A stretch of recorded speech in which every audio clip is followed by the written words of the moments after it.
Oh my God. The sun rose angry and red that morning. It was the kind of sun that did not forgive. Jake had seen this sun many times before, the same sun that had burned away everything good in his life. He stood outside his small cabin, holding a cup of black coffee in both hands. His hands shook. They always shook now. 15 years. It had been 15 years since Jake left the town. 15 years since he stopped talking to people. 15 years since his heart broke into pieces that he could never put back together again. The war had taken his friend Samuel. It had taken his strength. It had taken the girl he was supposed to marry Catherine. She could not wait for a broken man. No one could. So Jake came to the valley. He came to this empty, lonely place where no one could hurt him again, because no one was here to hurt. The cabin was old. The roof had holes in it. The walls were made of wood that was turning gray. Inside, there were only broken things. Broken saddles, broken tools, empty whiskey bottles that Jake had filled when the nights were too dark to bear. But Jake did not drink anymore. He had learned that whiskey only made the voices in his head louder, not quieter. Every morning, Jake woke up at 5 o'clock. He had a routine. He made coffee.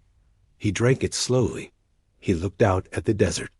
Then he would ride his old mare Dusty to the creek bed. This was his life.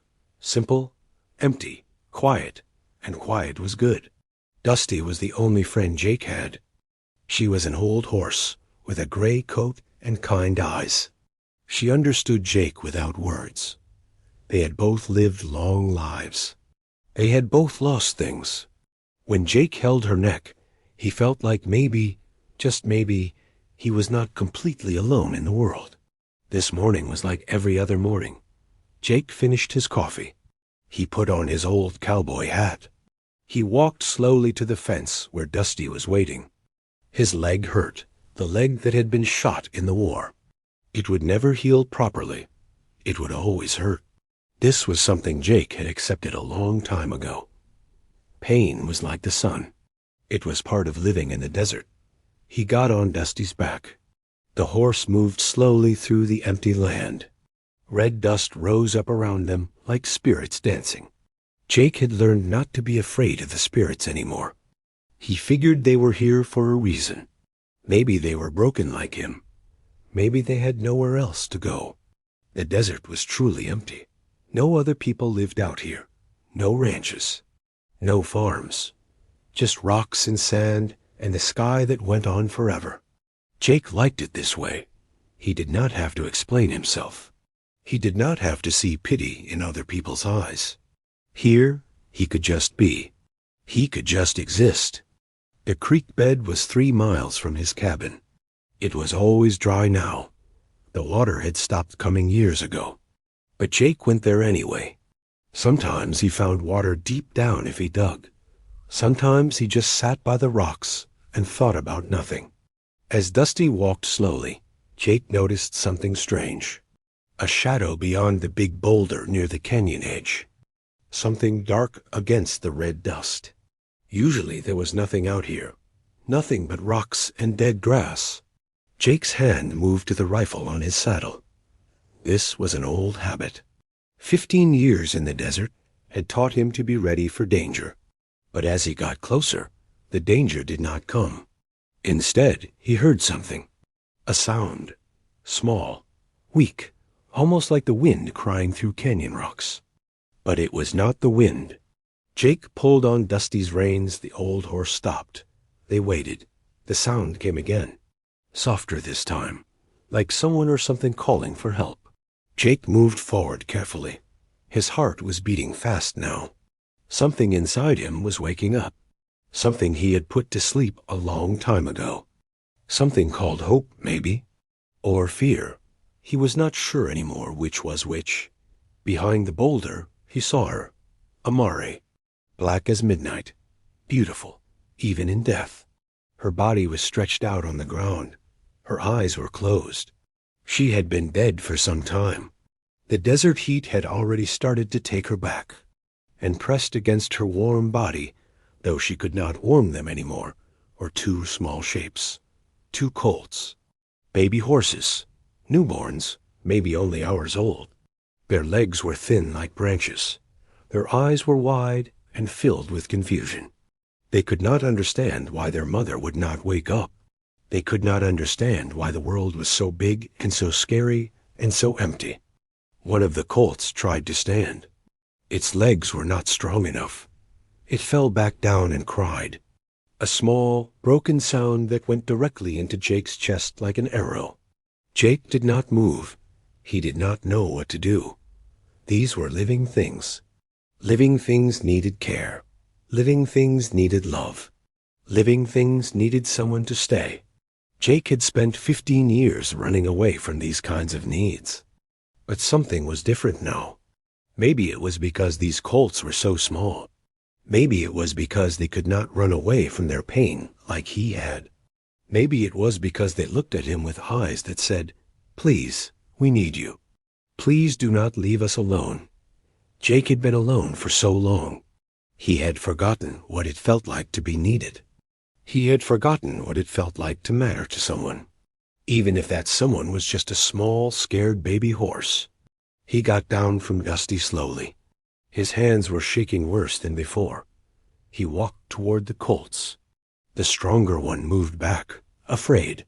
But the smaller one, the one with a white mark on its face, did not move. It just looked at Jake. The small colt's eyes asked a question that Jake had stopped asking 15 years ago. "Will you help me? Will you stay?" Jake knelt down. He reached out one shaking hand. The small colt did not pull away. For the first time since the war, Jake felt something in his heart break open. Not break apart. Break open. "I am here," he whispered. "I am not going anywhere. I promise." And in the middle of that empty desert, under that hot red sun, a broken man made a promise he did not know he was still capable of making. A promise to stay. A promise to care. A promise to love. Jake did not know how to save them. He had killed things. That was what the war had taught him to do. He had shotguns. He had made decisions that took lives. He had seen death. He had caused death. But he had never saved anything. He had never tried to keep something alive. The two colts were so small. Their legs looked like dry branches from a dead tree. Their eyes were wide and confused. They kept calling for their mother, a sad sound that made Jake's heart feel too big for his chest. The ride back to the cabin was the longest 3 miles Jake had ever traveled. He had taken his old shirt off and made a soft sling from it. He placed the smaller colt, the one with the white blaze on its brown face, very carefully inside. The colt cried softly, but did not fight him. The stronger colt, the one with darker skin, walked beside Dusty. It was shaky and confused, but it tried to be brave. Jake could see this. The colt did not want to be weak. It wanted to be strong. Jake understood this feeling very well. When they finally reached the cabin, the sun was starting to go down. Orange light covered everything like honey. Jake laid the small colt down on the cleanest blanket he had. The big colt stood nearby, not knowing what to do. Both of them were dying. Jake could see it in their movements. They were losing strength with every breath. Jake had never done this before. He did not have a mother to teach him. He did not have a book to read. He only had his hands and his will to keep trying. He boiled water. His hands shook as he did this, a habit from the war that never went away. He tore up an old cloth into small pieces. He tried to remember things he had seen, things he had heard about. Colts needed milk, but there was no milk here. There was only water and Jake's desperation. All through the night, Jake sat between the two colts. The small one, he decided to call it Scout, barely breathed. Its chest went up and down so slowly that Jake kept checking to make sure it was still alive. The bigger colt, Shadow, Jake called it, cried for its mother. The sound broke something inside Jake that he thought was already broken beyond repair. "I am sorry," Jake whispered to Shadow. His voice was rough from not speaking to anyone for so long. "I am sorry I cannot be your mother, but I will try to keep you alive. I promise you this." Shadow looked at Jake with eyes that held all the sadness in the world. Days passed. Jake lost count after the first week. Scout would not eat. Shadow would not stop crying. Jake sat with him every single hour. He did not sleep much. He would close his eyes for a few minutes, then wake up to check if they were still breathing. He told them stories. Stories he had never told anyone.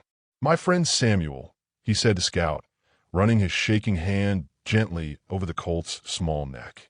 "Samuel was the best man I ever knew. We fought in the war together. One day, a bullet took him away. I have never stopped missing him. Never." Shadow listened. The Colt's ears moved toward Jake's voice. "There was a girl," Jake continued, his voice getting quieter. "Her name was Mary Catherine. She had hair like autumn leaves. She laughed a lot. I was supposed to marry her. But when I came back from the war, I was broken. My leg was broken. My mind was broken. My heart was broken. She could not wait for me to heal. Nobody could." Scout's eyes opened slightly. Just a little. Just enough to see Jake. "So I came here," Jake said. "I came to this empty place where no one could see how broken I was. I thought being alone would make it easier. I thought silence would fix me. But it did not." He paused. His hands were still shaking as he touched both Colts gently. "I did not know what I was missing until I found you," he whispered. By the third week, something changed. Scout lifted its head. It was a small movement. It might have meant nothing. But to Jake, it meant everything. It meant his promise was working. It meant he could do this. It meant he was not useless. It meant his broken hands could do something good. He started mixing water with everything he could find, grain, grass, anything soft. He fed it to Scout with his fingers. The Colt licked his hand. Its tiny tongue was warm. Jake closed his eyes and felt something he had not felt in 15 years. He felt needed. By the fourth week, both Colts could stand for a few minutes without falling. Their legs were still shaky. Their eyes were still sad from losing their mother. But they were alive. They were going to live. And they followed Jake everywhere. When he walked to the water bucket, they followed. When he went to the window to look outside, they followed. When he sat on the old chair in the corner of the cabin, they stood on each side of him. They wanted to touch him all the time. They wanted to know he was there. Scout developed a habit of resting its small head on Jake's shoulder. The touch was light as air, but it felt like the heaviest, most important thing in the world to Jake. Shadow would push its nose under Jake's hand, asking him to pet it more. These are small things. But to a man who had lived alone for 15 years, they were miracles. One afternoon, Jake sat outside on a piece of old wood, and both Colts came and stood beside him. Scout on his left, Shadow on his right. The sun was warm on his face. The desert was quiet, and Jake was not alone anymore. He thought about Samuel. He thought about Mary Catherine. He thought about the life he had lost. But for the first time, those sad memories did not make him want to disappear into the desert forever. Instead, they made him grateful. They made him understand that he had been given a second chance. Not to change the past, but to build something new. He had two small lives in his hands. Two Colts that needed him. Two creatures that looked at him like he was important. Like he was good. Like he mattered. Jake's hand stopped shaking as he touched Scout's soft neck. His broken heart started to beat like it was alive again. The sky changed very fast. Jake was standing outside the cabin with Scout and Shadow. It was a normal afternoon. The sun was hot. The desert was quiet. The Colts were eating grass beside the fence. Jake was watching them, the way he always did now. He could not stop looking at them. They were alive because he had stayed. They were alive because he loved them. But then the wind came. It came from nowhere. One moment, the air was still. The next moment, it was pushing everything. It knocked Jake backward. It made dust fly into the air like the desert itself was waking up and running away from something. Scout moved closer to Jake. Shadow moved closer too. The Colts could feel it. Something was coming. Something was wrong. Jake looked at the sky. The clouds were rolling in like a dark ocean falling from the heaven. Black clouds. Angry clouds. Clouds that looked like they wanted to destroy everything below them. Jake had never seen a storm like this in the desert. The desert did not get storms. The desert was always dry. Always hot. Always the same. But this was different. "Come inside," Jake said to the Colts. His voice was calm, but his hands were shaking again. That old habit. The habit that came when danger was near. He tried to lead Scout and Shadow into the cabin, but Scout panicked. The colt did not understand what was happening. It only knew that something terrible was coming. Fear makes young creatures do crazy things. Scout pulled away from Jake and ran.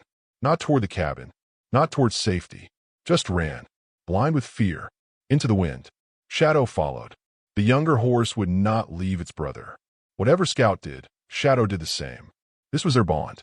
This was how they had survived everything so far together.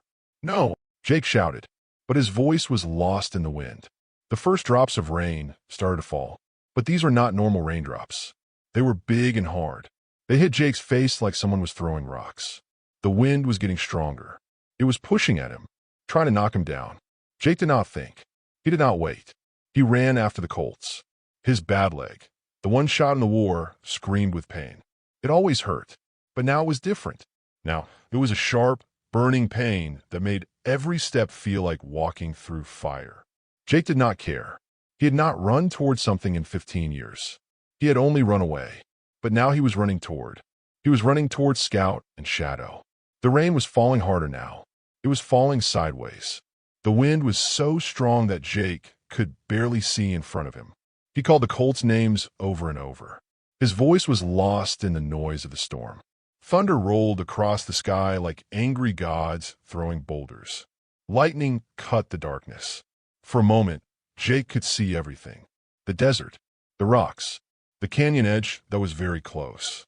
And there, at the edge of the canyon, he saw them. Scout and Shadow were standing at the very edge. One more step and they would fall. The canyon was deep. The bottom was far below. The rocks were sharp and hard. If they fell, they would die. There was no doubt about this. They would fall and break and die. Scout was frozen. The colt did not know which way to go. Right and left looked the same in the rain and darkness. Behind was the storm. Ahead was the fall. Shadow stood beside Scout, not moving, not running, just staying with his brother. Even though Shadow was stronger, even though Shadow could maybe survive better alone, Shadow stayed with Scout. This was loyalty. This was love. Jake ran faster. His leg was on fire. His breath was hard, but he ran toward them. He called their names. His voice was raw from shouting. "Scout! Shadow! Come! Come back!" The wind pushed at Jake. It tried to knock him over, but he fought it. He pushed against the wind like it was another enemy, like it was another war. But this time the war was to save lives, not to take them. Scout heard Jake's voice. The small colt's head turned. Its eyes found Jake in the darkness and rain. And something happened in Scout's mind, something ancient and wild and important. The colt knew that voice. The colt knew those hands that had saved it when it was dying. The colt knew that voice meant safety. That voice meant love. Scout turned away from the canyon edge. Shadow turned too. Together, the two colts ran toward Jake. Not away from him, not in confusion. Toward him, as if Jake was the only safe place in the world. As if Jake was home. Jake reached down and grabbed Scout as it ran past. The small colt was wet and cold and shaking with fear. But it did not fight. It did not try to run away. It trusted Jake, even in the middle of the storm. Even when everything was dangerous and dark and wrong. Shadow ran beside them. The three of them, Jake, Scout, and Shadow, ran back toward the cabin. The storm was trying to push them. The wind was trying to knock them down. The rain was hitting them like angry fists. But they ran together. Jake's cabin was not far. Maybe 50 steps. Maybe 100. It felt like miles. His leg was screaming. His breath was gone. But he did not stop. He could not stop. These two lives depended on him. When they reached the cabin door, Jake pushed it open with his shoulder. They fell inside, man and colts together. The door slammed shut behind them. Outside, the storm raged. Lightning broke trees. Thunder shook the cabin. Rain hit the roof like thousands of angry birds trying to get inside. But inside, it was warm. It was safe. It was dry. Jake sat on the floor of the cabin, and Scout and Shadow huddled against him. The colts' bodies were shaking. Their hearts were beating very fast. But they were alive. They were together. Jake held them close. His hands moved over their wet bodies, checking for cuts, checking for broken bones, checking to make sure they were really alive and really safe. Scout's nose touched Jake's face. The small colt was making a soft sound, not a cry of pain, a sound of comfort, a sound that said, "We are safe now. We are safe because you stayed. We are safe because you came for us. Shadow rested its head on Jake's leg, exhausted and grateful. Outside, the storm continued all through the night. It raged and screamed and fought against the cabin. But inside there was peace. A man who had run away from the world was now holding two young horses that would not have lived without him. A man who thought he was broken beyond repair was now the strongest thing in their world. Months passed. Time moved like water in the desert, sometimes fast, sometimes slow, but always flowing forward. Scout and Shadow grew. Their thin legs became strong. Their sad eyes became bright and curious. They were not small babies anymore. They were becoming real horses, beautiful horses, horses that looked like they carried something special inside them. But they never forgot where they came from. They never forgot the cabin. They never forgot Jake. Every morning, Scout and Shadow would stand at the fence waiting for Jake. When he came out of the cabin, they would run to him. Scout would rest its head on his shoulder.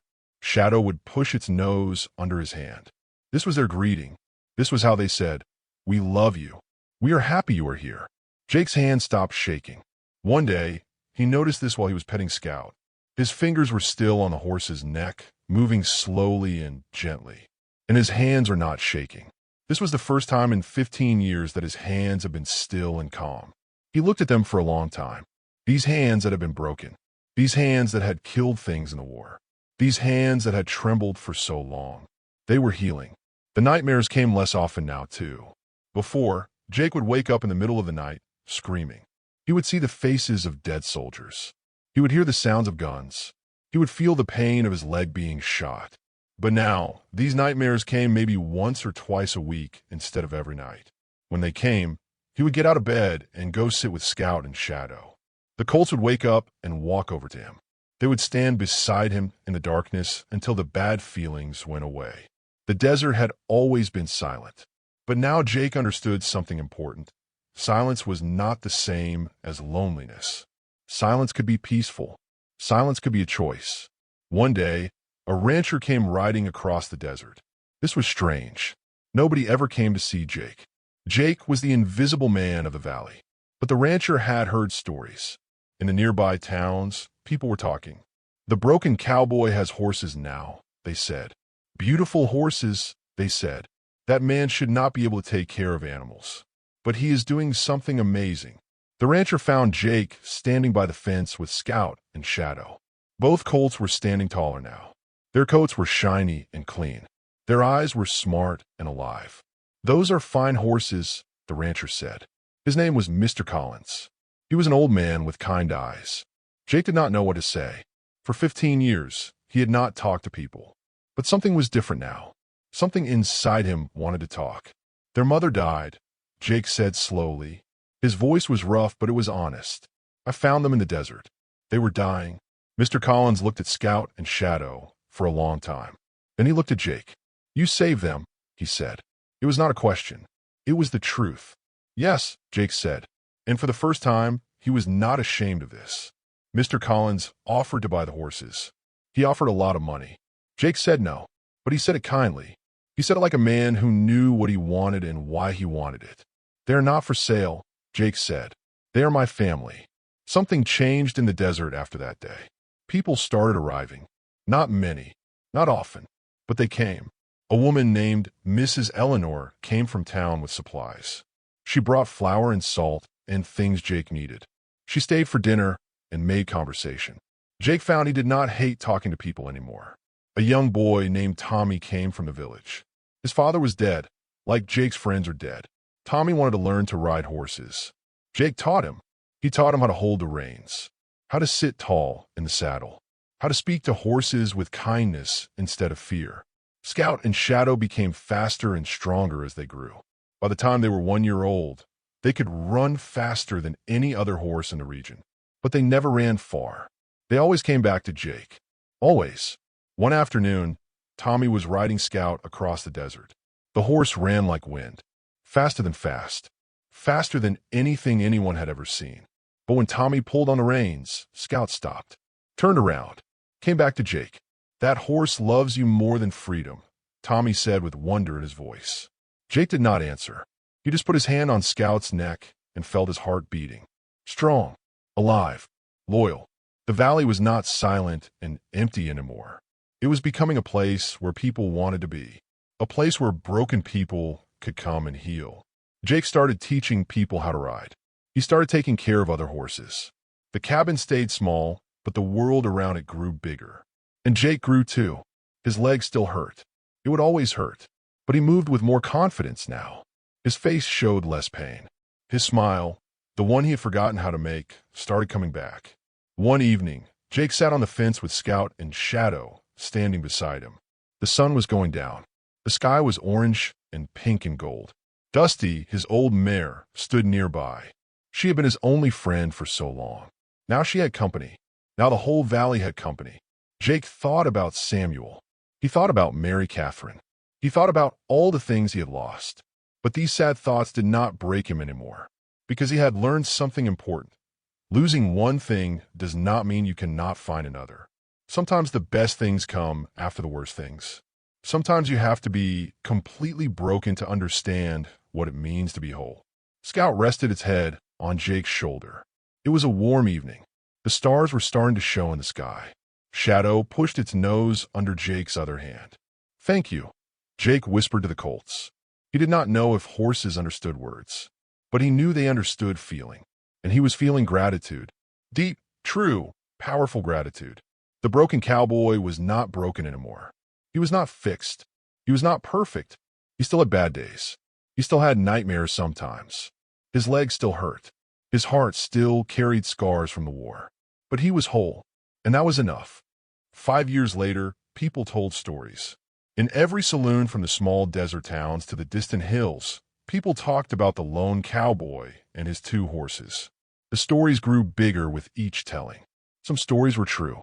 Some stories had been changed and made more exciting. But all of them had the same heart. All of them told about a man who was broken and a pair of horses that saved him. Scout and Shadow were no longer small and weak. They were powerful, magnificent. They could run faster than any horse anyone had ever seen. But it was not just their speed that made them famous. It was their loyalty. They would run with riders on their backs across deserts and through mountains. They would race against other horses and always win. But more than this, they would never abandon a rider who needed them. Scout had become a legend for its bravery. Shadow had become a legend for its strength. But the real legend was about the bond between horse and man. Riders came from far away to try to buy Scout and Shadow. Rich men came. Powerful men came. Men with lots of money and big dreams. They offered prices that could make a poor man rich. They offered things that could change a life. Jake always said no. "These horses are not for sale," he would say. His voice was calm and sure now. Not shaking, not broken. "These horses are my family. You do not sell family." The riders would ride away, disappointed. But they would tell other people about the cowboy who loved his horses more than money. This made the story even bigger. One day, a famous general came to the valley. This general had fought in wars. He had won battles. He was powerful and important. He rode on a horse that was strong, but not as strong as Scout and Shadow.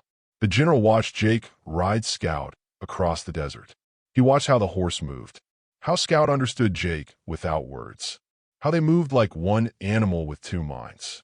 "I will give you anything you want," the general said. "I want that horse. I want to understand what you understand." Jake looked at the general for a long time.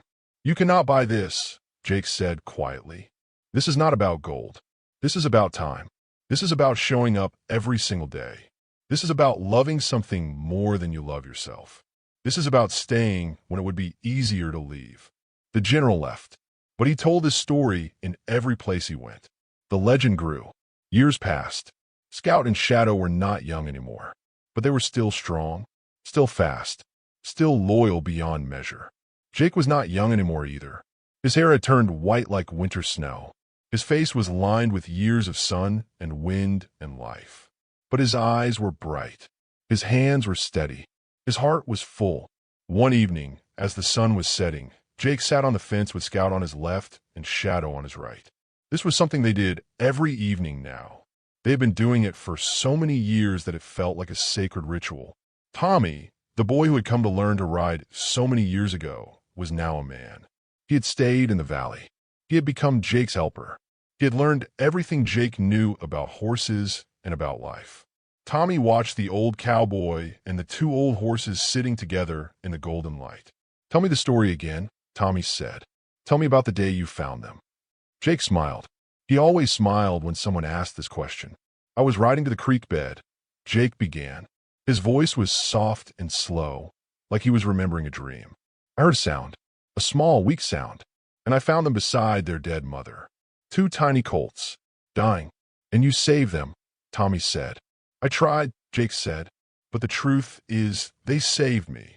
This was the ending Jake always gave, because this was the truth that took him years to understand. Tommy nodded. He had heard this story many times, but it never got old.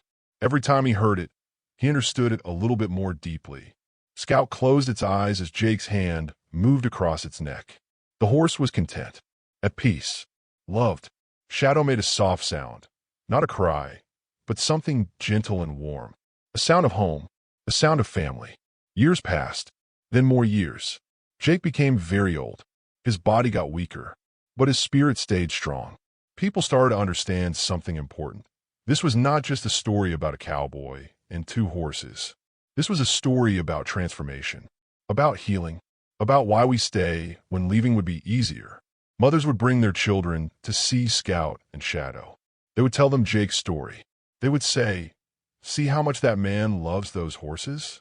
See how much those horses love that man. That is real love. That is forever love." Children listened with wide eyes and full hearts. One day, an old man came to the valley. He was bent and tired. He had suffered in his own way, just like Jake had suffered. He asked Jake to tell him the story. Jake told it again. How the sky was red that morning. How he heard the weak cry. How he found them dying. How he stayed. The old man cried as he listened. "How did you know to stay?" the old man asked. "How did you know it would change everything?" Jake looked at Scout and Shadow. They were very old now, but they were still here, still loyal, still together. "I did not know," Jake said truthfully. "I only knew that they needed me. And I had learned from a war that most of the suffering in the world comes from people running away instead of staying. So I stayed, and everything changed." The old man left that night, and nobody knows what happened to him. But it is said that he went back to his own family and loved them deeper and better. Because of Jake's story, the legend spread.